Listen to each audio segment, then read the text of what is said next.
ناظرین و سامعین، قرآن مجید نے انسان کے ذہن و فکر میں، شعور میں انقلاب پیدا کیا، اور اس انقلاب کے نتیجے میں مسلمانوں نے تمام میدانوں میں علم، ٹیکنالوجی، صنعت، حرفت کے تمام میدانوں میں امامت کا جھنڈا نصب کیا۔ وہ شعور کہاں سے ان کو ملا؟ وہ شعور ان کو قرآن سے ملتا ہے۔ قرآن ٹیکنالوجی کی بھی بات کرتا ہے، سائنس کی بھی بات کرتا ہے۔ قرآن حضرت داؤد علیہ السلام کے لیے قرآن نے کہا وَعَلَّمْنَاهُ صَنْعَةَ لَبُوسٍ لَكُمْ لِتُحْصِنَكُم مِّن بَأْسِكُمْ، اور ہم نے حضرت داؤد کو زیرہ کی صنعت سکھائی۔ زیرہ کیسے بنائی جاتی ہے تاکہ جنگوں میں یہ محفوظ رہ سکیں، حفاظت کر سکیں۔ تو قرآن زیرہ کی صنعت کی بات کر رہا ہے۔ حضرت داؤد کے لیے دوسرے مقام پہ فرمایا وَأَلَنَّا لَهُ الْحَدِيدَ، ہم نے ان کے لیے لوہا نرم کر دیا۔ حضرت سلیمان علیہ السلام کے لیے فرما رہا ہے وَأَصَلْنَا لَهُ عَيْنَ الْقِطْرِ، تانبے کا چشمہ ہم نے حضرت سلیمان علیہ السلام کے لیے پگھلا دیا۔ تو قرآن نے تو ان تمام چیزوں کو پہلے بیان کر دیا ہے۔ کشتی کی صنعت، آج بڑی بڑی کشتیاں بنائی جا رہی ہیں، بحری بیڑے بنائے جا رہے ہیں، لیکن 4,500 سال پہلے تقریباً قرآن کشتی بنانے کی، کشتی سازی کی بات کر رہا ہے۔ حضرت نوح علیہ السلام کو یہ کشتی بنانے کی ٹیکنالوجی دی جا رہی ہے۔ اللہ فرماتا ہے وَاصْنَعِ الْفُلْكَ بِأَعْيُنِنَا وَوَحْيِنَا، اے نوح ہمارے سامنے، ہماری نگاہوں کے سامنے اور ہمارے حکم سے آپ کشتی تیار کیجئے۔ نوح علیہ السلام کشتی تیار کرتے ہیں۔ تو ایک ایک علم، ایک ایک میدان یہ قرآن نشاندہی فرما رہا ہے۔ علم جینیٹک سائنس کے بارے میں دنیا نے 20ویں صدی میں جانا کہ بچہ کن کن مراحل سے گزر کر شکم مادر میں پرورش پاتا ہے۔ انسان کا جب علم آگے بڑھا تب اس نے جانا جنین کے بارے میں، اس کے 5 اسٹیجز ہیں، مراحل ہیں۔ لیکن قرآن جو 1400 سال پہلے اترا، وہ کون سا دوربین تھا اس زمانے میں؟ ٹیلیسکوپ کا زمانہ نہیں تھا، نہ دوربین کا زمانہ تھا، خوردبین کا زمانہ، نہ الٹرا ساؤنڈ کا زمانہ تھا جس کو دیکھ کر یہ پتہ چل سکے کہ یہ بچہ اس مرحلے سے گزر رہا ہے۔ قرآن فرماتا ہے لَقَدْ خَلَقْنَا الْإِنسَانَ مِنْ سُلَالَةٍ مِّن طِينٍ، ہم نے انسان کو کشید کی مٹی سے بنایا۔ ثُمَّ جَعَلْنَاهُ نُطْفَةً فِي قَرَارٍ مَّكِينٍ، سورہ المؤمنون میں اللہ تعالیٰ نے فرمایا پھر ہم نے اسے ایک مضبوط قرار گاہ میں رکھا، مضبوط مقام میں رکھا۔ ثُمَّ خَلَقْنَا النُّطْفَةَ عَلَقَةً، پھر ہم نے نطفے کو علقے میں تبدیل کیا، یعنی خون بستہ میں۔ فَخَلَقْنَا الْعَلَقَةَ مُضْغَةً، پھر خون بستہ کو ہم نے مضغہ بنایا، چبایا ہوا گوشت کو مضغہ کہتے ہیں، یعنی لوتھڑا۔ فَكَسَوْنَا الْعِظَامَ لَحْمًا، پھر اس کے اندر ہڈیاں پہنائی، گوشت میں ہڈیوں کا پہناوا ڈال دیا۔ ثُمَّ أَنشَأْنَاهُ خَلْقًا آخَرَ، فَكَسَوْنَا الْعِظَامَ لَحْمًا، ہڈیوں پہ گوشت چڑھا دیا، فَكَسَوْنَا الْعِظَامَ لَحْمًا ثُمَّ أَنشَأْنَاهُ خَلْقًا آخَرَ، پھر دوسری اٹھان اٹھائی۔ یہ جو مراحل اللہ تعالیٰ نے بیان فرمائے ہیں، سائنٹیفک طور پر بھی اس کی تائید ہو چکی ہے۔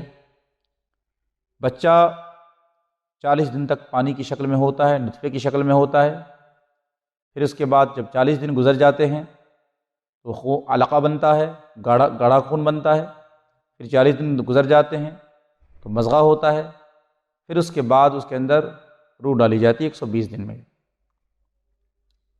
تو قرآن نے جس تفصیل کے ساتھ، جتنے ڈیٹیل میں جنین کے بارے میں بیان کر دیا ہے، جینیٹک سائنس آج وہاں تک پہنچی ہے۔ 1400 سال پہلے کس نے حضور اقدس صلی اللہ علیہ وسلم کو یہ بتایا تھا؟ لا محالہ اللہ نے بتایا، دوسرا کوئی ماخذ ہے ہی نہیں۔ قرآن علم البحار کے بارے میں بیان فرماتا ہے، مرج البحرین یلتقیان بینہما برزخ لا یبغیان، دو سمندر روا کیے جو آپس میں ملتے ہیں اور ان کے درمیان ایک آڑ رکھی، وہ ایک دوسرے پر تجاوز نہیں کر سکتے۔ لوگوں کو پہلے یہ قانون معلوم نہیں تھا کہ پانی کے سمندر کے اندر ایک کشش کا قانون رکھا گیا ہے دو سمندروں کے پانی کے درمیان، جیسے دریائے گنگا اور دریائے یمونا دونوں آپس میں ملتے ہیں لیکن ان کا پانی بالکل واضح ہوتا ہے، ممتاز ہوتا ہے، ایک دوسرے پہ تجاوز نہیں کرتے۔ اس طرح کی بہت ساری مثالیں ہیں۔ تو قرآن نے علم البحار کے اندر بھی ایک ایسی بنیاد فراہم کی جس سے پہلے دنیا کے لوگوں کو معلوم نہ تھی۔ بہت ساری چیزوں کی صنعتوں کے بارے میں قرآن نے تفصیل کے ساتھ بیان فرمایا ہے۔ تو دور اول کے مسلمانوں نے قرآن میں تدبر کیا اور قرآن کو کتاب ہدایت کے طور پر دیکھا۔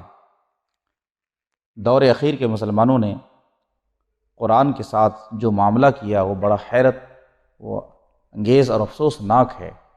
ہم نے ان کو کتاب ایصال ثواب سمجھ لیا کہ قرآن فقط ایصال ثواب کی کتاب ہے، مردوں کو ثواب پہنچانے کے لیے قرآن کو اتارا گیا۔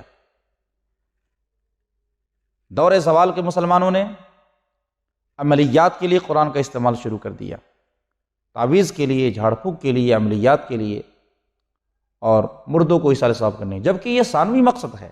قرآن کے نزول کا مقصد اولین ہدی للناس، لوگوں کی گائیڈنس ہے، ہدایت ہے، لیکن مسلمانوں نے قرآن کو فقط ایصال ثواب کی کتاب بنا کے رکھ دیا۔ جب سوچ میں یہ فرق ہو جائے تو زوال یقینی ہو جاتا ہے۔ دور اول کے مسلمان اس لیے امام تھے، غالب تھے کہ قرآن کو تدبر و تعقل کی سطح پر وہ سمجھتے تھے۔ ایک علم کو قرآن نے ڈیفائن کیا ہے۔ آج لوگوں نے سمجھا اوزون لیئر کے بارے میں کہ ہماری زمین اور آسمان کے درمیان اللہ تعالیٰ نے ایک اوزون لیئر، گیس کا ایک لیئر بنایا ہوا ہے کہ اگر وہ اوزون لیئر نہ ہوتا تو سورج سے نکلنے والی بنفسی شعاعیں انسان کو نقصان پہنچا دیتی۔ یہ شعاع جو سورج سے خارج ہو رہا ہے، یہ شعاع جو سورج سے نکل رہی ہے، خارج ہو رہی ہے، اس کے اندر زہریلا مادہ ہے۔ اگر یہ براہ راست زمین پر آ جائے تو اس سے پھلوں کو، پودوں کو اور انسانوں کو، صحت انسانی کو نقصان پہنچ جائے، تو پہلے اس کو فلٹر کیا جاتا ہے اوزون لیئر میں، پھر جس قدر حرارت کی ضرورت ہوتی ہے وہ حرارت نیچے بھیج جاتی ہے۔ اسی کو قرآن نے بیان فرمایا وَجَعَلْنَا السَّمَاءَ سَقْفًا مَحْفُوظًا، ہم نے آسمان کو ایک محفوظ چھت بنا دیا، اوزون لیئر بنا دیا زمین اور آسمان کے درمیان۔ یہ آسمان سے وہ مراد آسمان نہیں ہے جو اصطلاح میں کل ما علاک فاضلک فهو السماء، لغوی اصطلاح میں ہر وہ چیز جو بلند ہو اس کو آسمان کہا جاتا ہے۔ تو زمین اور آسمان کے درمیان ایک جو خلا کا حصہ ہے اس کے اندر اوزون لیئر تیار کیا گیا ہے، تو یہ محفوظ چھت ہے جس کے بارے میں اللہ تعالیٰ نے فرمایا وَجَعَلْنَا السَّمَاءَ سَقْفًا مَحْفُوظًا وَهُمْ عَنْ آيَاتِهَا مُعْرِضُونَ۔ تو یہ وہ حقائق ہیں جن کو قرآن نے بہت پہلے بیان کیا ہے، دنیا کو آج اس کے بارے میں علم ہوا۔ تو آج ہم جب تک قرآن کو ہدایت کی نیت سے نہیں پڑھیں گے، فقط ایصال ثواب کی نیت سے پڑھتے رہیں گے تو ہمارے شعور میں وہ انقلاب نہیں پیدا ہو سکتا۔ دور اول کے مسلمانوں نے قرآن میں تدبر کیا، تفکر کیا۔ مذہب اور سائنس یہ دو چیزیں ہیں لیکن دونوں کے اندر تضاد نہیں ہے۔ مذہب اسلام کبھی بھی سائنس کا مخالف نہیں رہا، نہ سائنس کے کسی اصول سے مذہب کی مخالفت ہو سکتی ہے۔ سائنس اور مذہب کے اندر موافقت ہے، مخالفت نہیں ہے۔ یہ دونوں ایک دوسرے کی ضد نہیں ہے، دونوں کے اندر تخالف نہیں ہے۔ ہاں الگ بات ہے کہ سائنس کا موضوع کچھ اور ہے اور مذہب کا موضوع کچھ اور ہے۔ مذہب کا موضوع خالق ہے، سائنس کا موضوع مخلوق ہے۔ مذہب کا موضوع کریٹر ہے، سائنس کا موضوع کریشن ہے۔ مذہب ایمانیات سے بحث کرتا ہے اور سائنس علم سے، ظن و تخمین سے بحث کرتا ہے۔ مذہب کا جو علم ہے وہ قطعیات پر مبنی ہے، سائنس کا علم ظنیات پر مبنی ہے۔ سائنس میں کوئی بھی چیز جب قانون کا درجہ حاصل کرتی ہے تو اس کو تجربے کی راہ سے گزرنا پڑتا ہے۔ مذہب میں تجربہ نہیں ہے، وہاں جو چیز کہہ دی گئی وہ فائنل ہے۔ تو مذہب کا جب موضوع الگ ہو گیا، مذہب کا موضوع ایمان ہے، سائنس کا موضوع علم ہے، اور علم میں اختلاف ہو سکتا ہے، ارتیاب ہو سکتا ہے، شک ہو سکتا ہے، ظن و تخمین ہو سکتی ہے، لہذا دونوں میں ٹکراؤ کا سوال ہی نہیں پیدا ہوتا۔ مذہب الگ ہے اور سائنس الگ ہے، لیکن چونکہ ہمارا مذہب اسلام یہ دین فطرت ہے، نیچر کے موافق ہے، لہذا سائنس کبھی بھی اس کے خلاف نہیں ہو سکتی۔ ہاں، خلاف کی دو ہی صورت ہے، یا تو مذہب کی صحیح تفہیم لوگوں کو نہیں ہو سکی، مذہب کے نظریات کو صحیح طریقے سے نہیں سمجھا گیا، یا سائنس اپنے درجے کمال کو نہیں پہنچی، جس کی وجہ سے جو اس کا نظریہ ہے وہ نظریہ غلط نظر آ رہا ہے، اسلام کے خلاف نظر آ رہا ہے۔ تو اس فرق کو سمجھنے کی ضرورت ہے۔ دور اول کے مسلمانوں نے قرآن کو کتاب ہدایت کے طور پہ دیکھا، اس سے انسپریشن حاصل کیا، ہر طرح کے علم میں، ٹیکنالوجی میں اس سے مدد لی۔ لیکن آج ہم لوگوں نے قرآن کو کتاب ثواب سمجھ لیا ہے۔ یہ ثواب تو ملنا ہی ہے، یہ اضافی امر ہے، لیکن اصل جو مقصد ہے وہ اس میں غور و فکر ہے۔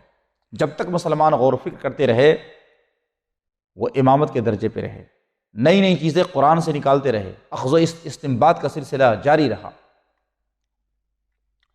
اب میں ایک دوسرے پہلو کی طرف آپ کی توجہ مبذول کرانا چاہتا ہوں۔ وہ دوسرا پہلو یہ ہے، قرآن کے نور سے استفادہ کرتے ہوئے قرن اول کے مسلمانوں نے بہت ساری ایجادات و انکشافات کیے، بہت ساری چیزیں ایجاد کی، اور ہم دیکھتے ہیں کہ پہلی صدی ہجری کے اندر مسلمانوں نے توپ کو بنا لیا۔ توپ کی جو ٹیکنالوجی ہے یورپ میں تو بہت بعد میں پہنچی، اور 1346 عیسوی میں سب سے پہلے یورپ نے توپ کا استعمال کیا، توپ کا استعمال جانا، لیکن مسلمان پہلی صدی ہجری کے آخر میں چینی ترکستان پر، سنکیانگ پر جب حملہ کیا گیا تو اس میں مسلمانوں نے توپ کا استعمال کر دیا تھا۔ یعنی ان سے بہت پہلے، صدیوں پہلے مسلمانوں کے پاس یہ ٹیکنالوجی کیسے آ گئی؟ وہ علم کی بنیاد پر آئی۔ کاغذ سازی کا فن یورپ میں بہت بعد میں متعارف ہوا، لیکن 704 عیسوی میں جب مسلمانوں نے چینی ترکستان پر حملہ کیا، سنکیانگ اس کا نام ہے، جو ترکستان کے اندر ایک صوبہ ہے، تو وہاں سے جو لوگ قید کر لیے گئے ان کو سمرقند لایا گیا، اور سمرقند میں کاغذ سازی کی فیکٹری قائم کی گئی۔ تو مسلمانوں نے سمرقند میں سب سے پہلے کاغذ تیار کرنا شروع کیا، اور وہ کاغذ روئی سے تیار کیا جاتا تھا، جبکہ اس سے پہلے کاغذ ریشم کے کیڑے کے خول سے تیار کیا جاتا تھا۔ ایک پیچیدہ عمل تھا اور اس میں وہ مہنگا بھی تھا، لیکن مسلمانوں نے روئی سے کاغذ بنانے کی صنعت اختیار کر لی۔ راکٹ سازی کا فن آج سے 100 سال پہلے لوگوں نے سیکھا ہے، وہ بھی مسلمانوں سے منتقل ہوا۔ ہم نے تاریخ کی کتابوں میں پڑھا ہے کہ ٹیپو سلطان ہندوستان کا وہ بادشاہ ہے جس نے سب سے پہلے راکٹ تیار کیا، اور جس وقت انگریزوں نے ان کو شکست دی 700 راکٹس ان کے پاس موجود تھے۔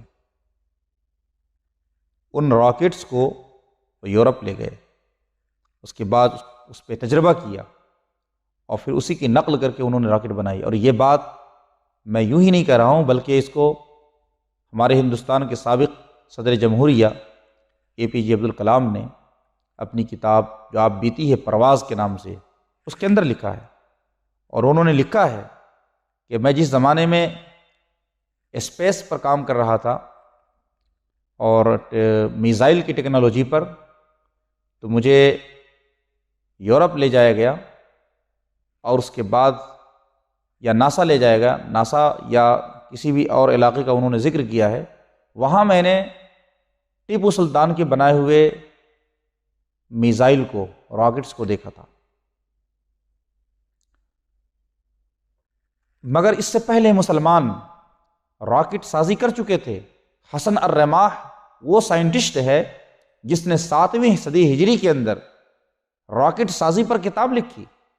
دنیا آج راکٹ کے بارے میں جان رہی ہے، راکٹ بنانے کا علم آ جائے، لیکن مسلمان آج سے 700 سال پہلے اس پر کتاب لکھ رہے ہیں۔ حیرت کی بات یہ ہے کہ خود ہمیں اپنی تاریخ کا علم نہیں ہے۔ وہ مسلمان ہیں جن کے علوم کی بنیاد پر یورپ میں نشأت ثانیہ ہوئی۔ جس زمانے میں مسلمان اسپین کے اندر علوم و فنون کا دریا بہا رہے تھے، سائنس اور ٹیکنالوجی میں نئی نئی چیزیں ایجاد کر رہے تھے، یورپ اس وقت سخت تاریکی میں تھا۔ جس زمانے میں قرطبہ، بغداد، اشبیلیہ، قلیطلہ، صقلیہ، غرناطہ کی سڑکیں روشن و منور ہوا کرتی تھی لائٹ سے، اس زمانے میں یورپ کی سڑکیں کیچڑوں سے آلودہ ہوا کرتی تھی۔ یورپ کی شاہراہیں تاریکیوں میں ڈوبی ہوئی تھیں، اور مسلمان بغداد میں، غرناطہ میں، نیشاپور میں ایک عظیم الشان تہذیب وجود میں لا چکے تھے۔ وہ مسلمان تھے جنہوں نے یورپ کو علم کا راستہ بتایا۔ ایک زمانہ تھا 10ویں یعنی 8ویں صدی عیسوی سے لے کر 13ویں صدی عیسوی کا زمانہ وہ زمانہ ہے جب مسلمان بلا شرکت غیر پوری دنیا کے امام تھے۔ علم، ٹیکنالوجی، صنعت، حرفت، تجارت، تمام شعبہ زندگی پر ان کا کنٹرول تھا۔ وہ مسلمان تھے۔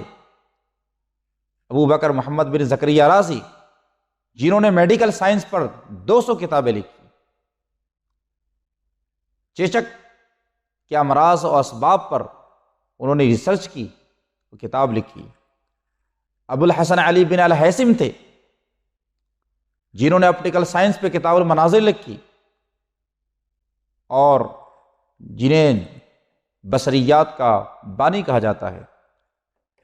آپٹیکل سائنس پر ان کی کتاب پڑھے بغیر علم البصریات آگے بڑھ نہیں سکتا۔ ان کی کتاب لاطینی ترجمے کے ذریعے سے صدیوں یورپ کے نصاب میں پڑھائی جاتی رہی۔ ابو الحسن علی بن الہیثم یہ وہ سائنسدان۔ یہ ابو علی سینا ہیں، ابو علی بن سینا، یہ اتنے بڑے طبیب تھے، اتنے ماہر ریاضی بھی ہیں، طبیب بھی ہیں، اور فلسفی بھی ہیں، جنہوں نے 20 جلدوں میں الحاصل والمحصول لکھی۔ میڈیکل سائنس پر اتنی کتابیں لکھی، اور ایسی ایسی ضخیم کتابیں کہ یورپ اس کا مقابلہ نہیں کر سکتا۔ الحاصل والمحصول 20 جلدوں میں لکھی، القانون فی الطب 14 جلدوں میں لکھی، الشفاء 18 جلدوں میں لکھی۔ یہی کتابیں یورپ میں ایک زمانے دراز تک 18ویں صدی عیسوی تک وہاں کے میڈیکل سائنس کے نصاب کے طور پر پڑھائی جاتی رہی۔ یہ ہمارے علوم تھے جو یورپ پہنچے۔ یہ یعقوب کندی ہیں جنہوں نے طب کے موضوع پر بہت بڑا ورک کیا۔ یہ ابن نفیس ہیں جنہوں نے دوران خون کی دریافت کی۔ ابن نفیس نے اگر دوران خون کی دریافت نہ کی ہوتی تو انجیکشن کا جو آج انجیکشن کے لیے جو سوئی تیار کی جا رہی ہے، انجیکٹ کرنے کا طریقہ لوگوں کو معلوم نہیں ہوتا۔ سرنج ہے، انجیکشن کی جو ٹیکنالوجی ہے، یہ ابن نفیس کے دوران خون کی دریافت سے لوگوں کو ملی ہے۔ اور ابن بیطار نے علم حیوانات پر کتابیں لکھی۔ یہ الدینوری ہیں جنہوں نے 4 جلدوں میں علم نباتات پر کتاب لکھی، جبکہ ابھی یونانی علوم کا ترجمہ بھی نہیں ہوا تھا۔ یونانی علوم تو 1000 سال سے لاپتہ ہو چکے تھے۔ جالینوس، ارسطو، سقراط، بقراط، افلاطون کی جو فلسفے تھے وہ دم توڑ چکے تھے۔ یہ تو مسلمان عرب ہیں جن کے تراجم کے ذریعے سے یہ علوم پھر سے زندہ ہوئے، اور مسلمانوں نے ایک ایکسپریمنٹ کیا، اس کو تجربے کی راہ پہ ڈالا۔ یہ کتابیں تھیں، یہ ان کے وہ افکار تھے جو مفروضات پر مبنی تھے، لیکن مسلمانوں نے اس میں بے شبہ اضافے کیے، اور اضافے کے بعد اس کو یورپ کی طرف منتقل کیا۔ 13ویں صدی عیسوی تک مسلمان مکمل طور پر غالب رہے۔ اس وقت بہت ساری جنگیں بھی ہوئی، صلیبی جنگیں بھی ہوئی، لیکن ان صلیبی جنگوں میں بھی مسلمان ہمیشہ غالب رہے، کیونکہ ان کے مد مقابل کے سامنے وہ ٹیکنالوجی تھی ہی نہیں جو مسلمانوں کے پاس تھی، لہذا جنگوں میں مسلمان فاتح ہوا کرتے تھے۔ سلطان صلاح الدین ایوبی سے صلیبیوں کی 12 جنگیں ہوئی، لیکن ہمیشہ صلیبی مغلوب ہوئے، اس لیے ان کے پاس جو ٹیکنالوجی تھی ان کے پاس نہیں تھی۔ تو علم کا فائدہ یہ ہوتا ہے کہ علم انسان کو امامت کے درجے پہ پہنچاتا ہے۔ دفاعی صلاحیت کو مضبوط کرنے کے لیے بھی علم کی ضرورت ہوا کرتی ہے، تو دور اول کے مسلمانوں نے اسی علم کی طاقت سے دفاعی صلاحیت بھی حاصل کی، ٹینک بنائے، میزائل بنائے، بہت ساری چیزیں بنائی۔ رائٹ برادرز نے امریکہ میں 17 ستمبر 1903 کو ہوائی جہاز اڑایا، لیکن مسلمانوں کی ٹیکنالوجی کتنی بلند تھی۔ ان سے 1000 سال پہلے عباس ابن فرناس نے اندلس کے اندر ہوائی جہاز اڑانے کا تجربہ کیا، لیکن فرق تھا، انہوں نے پر تو لگائے لیکن دم نہیں بنائے تھے، جس کی وجہ سے لینڈنگ میں خرابی آ گئی، کیونکہ لینڈ کے لیے دم ہونا ضروری ہے، صرف پر سے کام نہیں چلے گا۔ اگر پرندوں کے پاس صرف پر ہوتے تو کبھی بھی زمین پہ آسانی سے لینڈ نہیں کر سکتے، اسی لیے پرندوں کو دیکھ کر ہوائی جہاز بنایا گیا ہے، ہوائی جہاز میں بھی دم رکھا گیا ہے۔ تو مسلمان امامت کے درجے پہ اس لیے تھے کہ ان کی ترجیحات یہ تھیں کہ وہ علم میں فائق ہو گئے، اور ان کا جو مد مقابل تھا وہ علم سے نہ بلد تھا۔ یہی صورتحال آج ہمارے سامنے ہے۔ 16ویں صدی عیسوی سے یورپ میں نشأت ثانیہ کا آغاز ہوتا ہے، یورپ کا رینیسنس ہوتا ہے۔ سقوط اسپین ہوا 1492 عیسوی میں، اور اس کے بعد مسلمان پھر وہاں سے مختلف ملکوں میں ہجرت کر گئے۔ وہاں جو سائنٹسٹ تھے، جو تجربے اور تحقیق کی راہ پر لگے ہوئے تھے، یہ پھر وہاں سے منتقل ہو گئے یورپ، اٹلی چلے گئے، اور ان کے سہارے پھر تحقیق کا وہ سفر یورپ میں شروع ہوا۔ تو یورپ طاقتور ہو گیا ہمارے علوم کو حاصل کر کے۔ اسی کے بارے میں تو ڈاکٹر اقبال صاحب نے لکھا ہے، مگر وہ علم کے موتی کتاب ہے اپنے آبا کی، جو دیکھیں ان کو یورپ میں تو جی ہوتا ہے سپارہ۔ وہ علوم جو مسلمانوں کے منتقل ہو گئے تھے ان کو اہل یورپ نے سنبھال کے رکھا، اس کو تجربے کی راہ پر لگایا، مزید اس کے اندر اضافے کیے، اور نئے نئے ناموں سے ان کو شائع کیا۔ لوگوں نے سمجھ لیا کہ یہ یورپ کا ایجاد کردہ علم ہے، لیکن وہ تمام چیزیں ہماری تھیں، یورپ کا ایجاد کردہ نہیں تھا۔ یورپ نے صرف نام بدل دیا، حید بدل دی، جس سے دنیا معروف ہو گئی۔ تو اس بات کو ہمیں سمجھنے کی ضرورت ہے کہ علم ہی وہ چیز ہے جس کی وجہ سے مسلمان امامت و قیادت کے منصب پہ آج بھی فائز ہو سکتے ہیں۔ مسلمانوں کی ترجیحات بدل گئی۔ قرن اول کے مسلمانوں نے علم کو صحیح طریقے پر استعمال کیا، لیکن آج کے مسلمان علم سے کوسوں دور ہو چکے ہیں۔ ترجیحات اس طور پہ بدلی، جس زمانے میں برطانیہ کے اندر 1164 عیسوی میں آکسفورڈ یونیورسٹی کی بنیاد رکھی جا رہی ہے، ٹھیک اسی زمانے میں انگلینڈ میں 1167 میں آکسفورڈ یونیورسٹی کی بنیاد رکھی جا رہی ہے، اور 1209 AD میں کیمبرج یونیورسٹی کی بنیاد رکھی جا رہی ہے۔ ٹھیک اسی زمانے میں 1193 میں دہلی کے اندر قطب مینار کی تعمیر کی جا رہی ہے۔ 1636 میں امریکہ کے اندر ہارورڈ یونیورسٹی بنائی جا رہی ہے، اور ٹھیک اس سے 6 سال قبل 1630 میں تاج محل کی تعمیر کی جا رہی ہے، جس کی تعمیر میں 22 سال لگ گئے۔ 12 اپریل 1870 کو ٹوکیو میں ٹوکیو یونیورسٹی کی بنیاد رکھی جا رہی ہے، جاپان کے اندر، اور ٹھیک اس سے 93 سال قبل 1784 میں لکھنؤ کے اندر نواب آصف الدولہ کے ذریعے سے بھول بھلیا کی تعمیر کی جا رہی ہے، جس کی تعمیر میں 40 سال صرف ہو گئے۔ جب قوموں کی ترجیحات بدل جائیں، حکمرانوں کی ترجیحات بدل جائیں، تو نتائج میں فرق ایسے ہی آتا ہے۔ یورپ کے لوگ مراکز علم تعمیر کر رہے تھے، دانشکدے تعمیر کر رہے تھے، اور ہم اونچے اونچے محلات کی تعمیر میں لگے ہوئے تھے، مقبرے تعمیر کر رہے تھے، بھول بھلیا کی تعمیر میں لگے ہوئے تھے۔ جو قوموں کی ترجیحات بدل جائیں تو یہ فرق آ جاتا ہے، اور یہ بات صرف گزشتہ صدیوں کے لیے نہیں، آج کے لیے بھی یکساں طور پر یہ لاگو ہوتی ہے۔ آج بھی ہم موجودہ زمانے میں یہ حالات دیکھ رہے ہیں۔ جس زمانے میں یورپ، امریکہ، مغرب نئی نئی چیزیں ایجاد کر رہا ہے، یوٹیوب بنا رہا ہے، فیس بک چینل ایجاد کر رہا ہے، ٹویٹر بنائے جا رہے ہیں، سوشل میڈیا کے پلیٹ فارم بنائے جا رہے ہیں، نئے نئے میزائل راکٹس تیار کیے جا رہے ہیں، اور جدید ریسرچ اور تحقیق کے ادارے قائم کیے جا رہے ہیں۔ ناسا جیسا ادارہ قائم کیا جا رہا ہے امریکہ کے اندر، اور مغرب چاند پر اپنی کمندیں ڈال رہا ہے، سورج کی شعاؤں کو مسخر کر رہا ہے۔ ایسے وقت میں مسلمان کیا کر رہے ہیں؟ ایسے وقت میں مسلمان برج الخلیفہ کی تعمیر میں لگے ہوئے ہیں، مکہ کلک ٹاور بنایا جا رہا ہے، ٹریڈ سینٹر بنایا جا رہا ہے، اونچے اونچے محلات کی تعمیر میں لگے ہوئے ہیں۔ یہ کیا ہے؟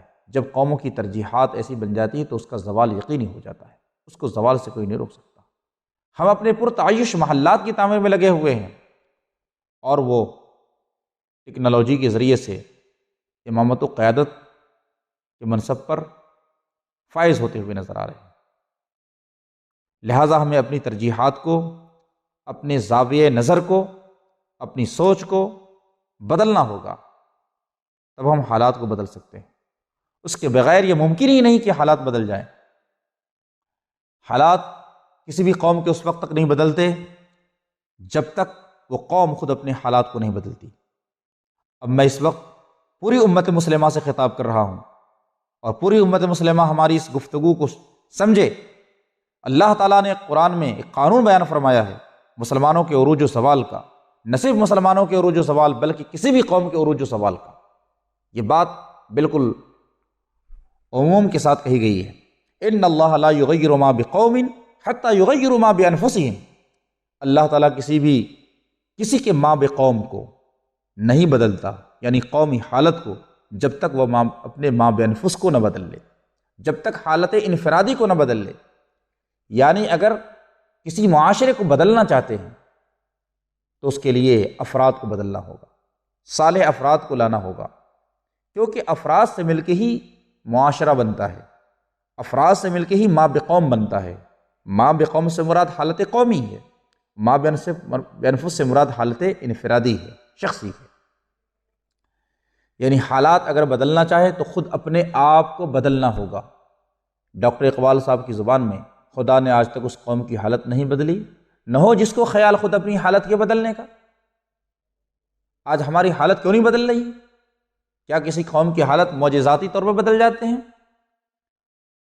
کیا کرامت کے ذریعے سے حالت بدلتی ہے؟ نہیں، حالات بدلنے کے لیے اسباب اور تدابیر اختیار کرنے پڑتے ہیں، تب حالات بدلتے ہیں۔ ایک اور قانون بیان فرمایا قرآن نے، وَذَلِكَ بِأَنَّ اللَّهَ لَمْ يَكُنْ مُغَيِّرًا نِعْمَةً أَنْعَمَهَا عَلَىٰ قَوْمٍ حَتَّىٰ يُغَيِّرُوا مَا بِأَنفُسِهِمْ۔ وہ اس لیے کہ اللہ تعالیٰ کسی بھی قوم پر جو نعمت فرماتا ہے اس کو نہیں بدلتا اس وقت تک جب تک وہ قوم خود اپنی نعمت کو نہ بدل لے۔ یعنی کسی قوم پر اللہ کا احسان ہوا، انعام ہوا، کسی کو نعمت امامت خلافت عطا کی گئی اور پوری دنیا کی امامت کا منصب دیا گیا، جب تک وہ قوم خود اپنے آپ کو ناکارہ نہ کر لے، نااہل نہ بن جائے، اللہ تعالیٰ اس کو منصب امامت سے معزول نہیں کرتا۔ یہ معزولی اس وقت ہوتی ہے جب وہ حکم الہی کی خلاف ورزی کرتی ہے۔ خلافت راشدہ کے بعد اللہ تعالیٰ نے بنو امیہ کو موقع دیا کہ تم آؤ اب خلافت سنبھالو، یہ خلافت ہم تمہیں دیتے ہیں۔ بنو امیہ نے عربیت کی تحفظ کے معاملے میں بہت ہی لاپرواہی سے کام لیا، ظلم و جبر کا راستہ اختیار کیا، ان کو خلافت سے معزول کر دیا گیا۔ پھر یہ خلافت و امامت بنو عباس کو دی گئی کہ اب تم سنبھالو اسے۔ بنو عباس نے بھی غلطیاں کی، 500 سال تک بنو عباس یعنی 132 ہجری سے لے کر 656 ہجری تک کا زمانہ ہے، یہ بنو عباس کی خلافت کا زمانہ ہے۔ ان کو اللہ تعالیٰ نے منصب امامت پہ فائز فرمایا، لیکن اخیر کے زمانے میں ان کے اندر بھی کمزوری، اخلاقی برائیاں، اخلاقی کمزوریاں پیدا ہو گئیں، ظلم و جبر کی طرف چلے گئے، عیش و عشرت کی طرف چلے گئے، تو وہ جو نعمت دی تھی اللہ تعالیٰ نے اس کو خود انہوں نے بدلا۔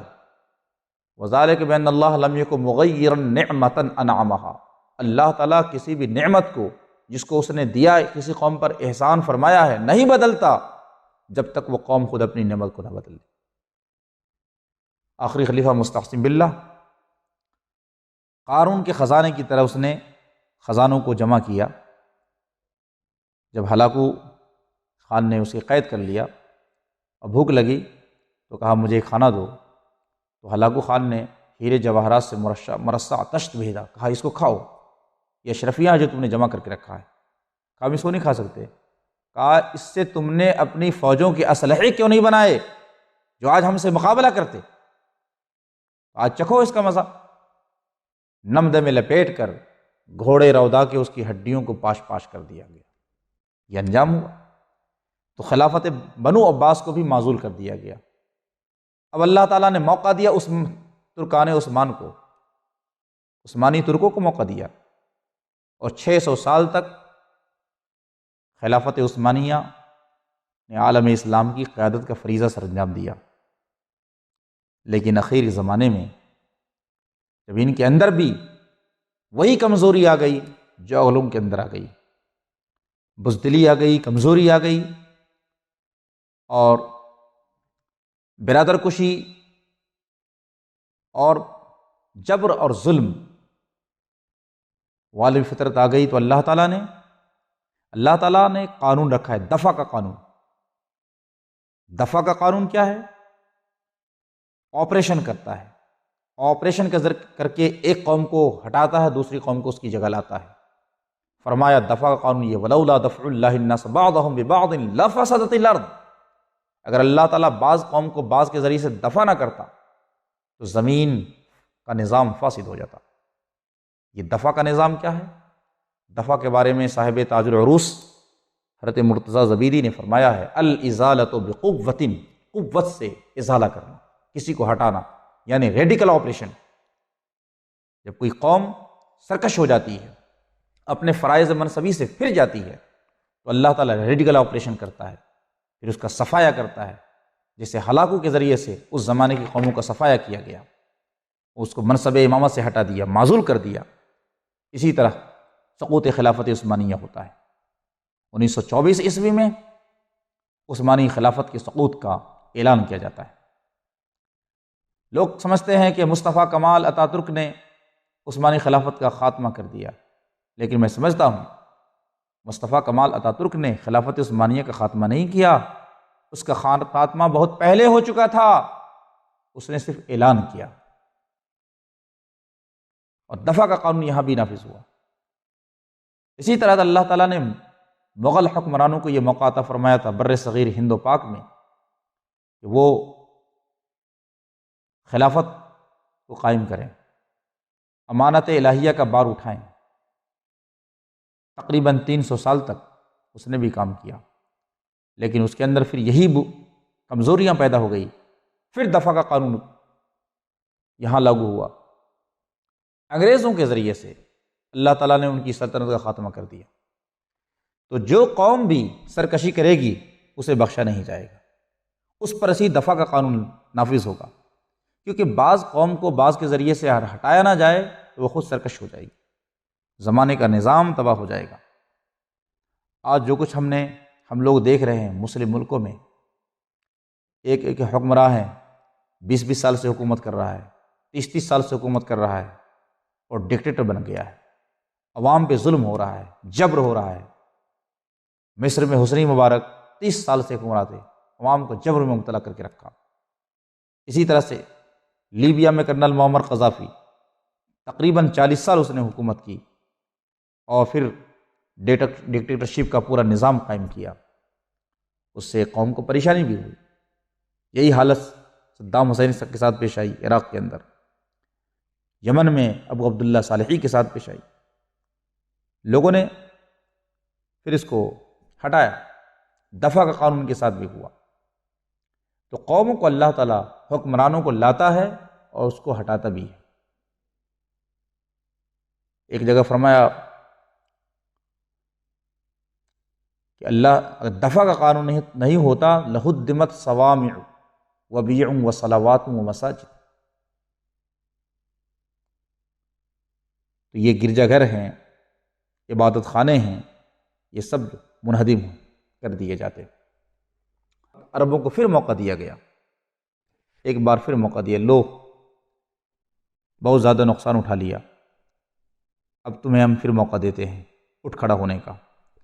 عربوں کے اندر پیٹرول کی طاقت ظاہر فرمائی اللہ تعالیٰ نے، الذهب الاسود پیٹرول کا سمندر ظاہر کر دیا عرب اور مسلم ملکوں میں۔ تمہیں بہت پیٹا گیا، تو ہم بہت مارا گیا، اب لو یہ ہم نے وسائل ظاہر کر دیے، اس کے ذریعے سے اپنے آپ کو اسٹیبل کرو اور پھر سے اپنا دفاعی نظام کو مضبوط کرو اور اللہ تعالیٰ کے دین کی سربلندی کے لیے کھڑے ہو جاؤ۔ تو پیٹرول کی دولت اس لیے ظاہر نہیں کی گئی تھی یہ لوگ برج الخلیفہ بنائیں، بڑے بڑے محلات تعمیر کریں، یاٹ خریدیں، نیم شہر بنائیں، اس لیے اللہ تعالیٰ نے ظاہر کی تھی تاکہ زمین پر عدل و انصاف کا ماحول قائم کریں اور زمین کو ظلم و جبر سے بچائیں، دفاعی اور عسکری قوت پیدا کریں اور اس سے عالم اسلام کی حفاظت کریں۔ لیکن عربوں نے اس موقع کو گوا دیا، کھو دیا۔ اللہ تعالیٰ نے ان کا رعب، ان کی قوت کو بھی ختم فرما دیا۔ عربوں کے وسائل پہ مغرب کا قبضہ ہو گیا، امریکہ کا قبضہ ہو گیا، ان کے پاس وہ مشینیں بھی نہیں جن سے وہ تیل کو فلٹر کر سکیں۔ قومیں دور زوال میں ہی ہوتا ہے قوموں کے ساتھ۔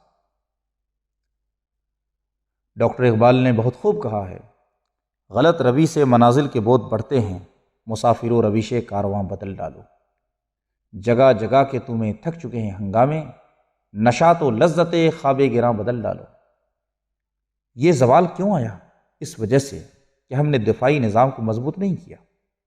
اللہ تعالیٰ نے جو ہمیں دولت اور وسائل عطا فرمائے تھے، ہم نے اس کا غلط استعمال کیا، یہود و نصارہ سے دوستی کی، یہود و نصارہ کو اپنا رازدار بنایا۔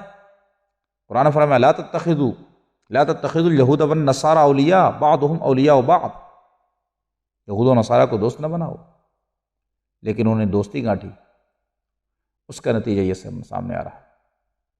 تو امت مسلمہ کے عروج و زوال میں خود ان کی غلطیوں کا بڑا دخل ہے۔ ایک اور چیز، جاپان پر امریکہ نے 1945 میں ایٹم بم کے ذریعے سے حملہ کیا، ہیروشیما ناگاساکی پر۔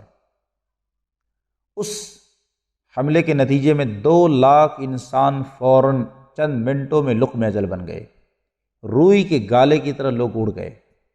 یہ حملہ اتنا شدید تر تھا۔ ایسا لگ رہا تھا کہ جاپان مٹ جائے گا، اب دنیا کے نقشے پر اس کا وجود نہیں رہے گا اور جاپانی قوم کو کھڑا ہونے میں 100 سال لگ جائیں گے۔ لیکن اتنے سخت حملے کے باوجود 10 سال کے اندر اندر جاپانی قوم پھر اٹھ کھڑی ہوئی۔ اب انہوں نے اپنا راستہ چینج کر دیا، ٹکراؤ کا راستہ ختم کر دیا، جنگ کا راستہ چھوڑ کر صنعت اور ترقی کے راستے پر آ گئے۔ ٹیکنالوجی کے میدان میں ترقی کی، صنعت کے میدان میں ترقی کی، تجارت میں ترقی کی، اتنی حیرت انگیز ترقی کی کہ اس کی بنائی ہوئی کاریں امریکہ کی سڑکوں پہ دوڑنے لگی، جاپان کی بنائی ہوئی چیزیں دنیا استعمال کرنے لگی۔ یہ کیوں کر ممکن ہوا کہ 10 سال کے اندر اندر وہ قوم پھر اٹھ کھڑی ہوئی؟ اس لیے کہ وہ حملہ باہر سے کیا گیا تھا، بیرونی حملے کے تحت وہ قوم مفلوج ہوئی تھی، خود اس کا اندرونی جذبہ مغلوب نہیں ہوا تھا۔ جاپان کی قوم شکست خوردہ نہیں ہوئی تھی، اس لیے پھر دوبارہ اٹھ کھڑی ہوئی۔ یعنی بیرونی حملے کے نتیجے میں وہ کمزور ہوئی تھی، لیکن اس کے مقابلے میں جب ہم دیکھتے ہیں کہ عالم اسلام کے اندر جو زوال آیا ہے، 300 سال سے جو زوال آیا ہے، بے شمار تنظیمیں کھڑی ہوئیں، بے شمار تحریکیں آئیں، بے شمار شخصیات آئیں، لیکن مجموعی طور پر یہ قوم پھر اٹھ نہیں پائی۔ اس کی وجہ یہ ہے کہ جب کمزوری خود داخلی سطح پر ہو جاتی ہے اور اندر پیدا ہو جاتی ہے، تب اس قوم کو زندہ کرنا کوئی آسان کام نہیں ہوتا ہے۔ یہ قوم علمی، روحانی، فکری، سیاسی، معاشی ہر اعتبار سے کمزور ہو چکی ہے۔ اب یہ فقط ایک میدان میں اصلاحات سے زندہ نہیں ہوگی، اس کے لیے ہمہ جہتی اصلاحات کی ضرورت ہے، ہمہ جہتی انقلاب کی ضرورت ہے۔ اگر پوری دنیا کے مسلمانوں کو 5 وقت کا نمازی اور تہجد گزار بنا دیا جائے تو کیا یہ اپنے اوپر ہونے والے حملوں کو روک لیں گے؟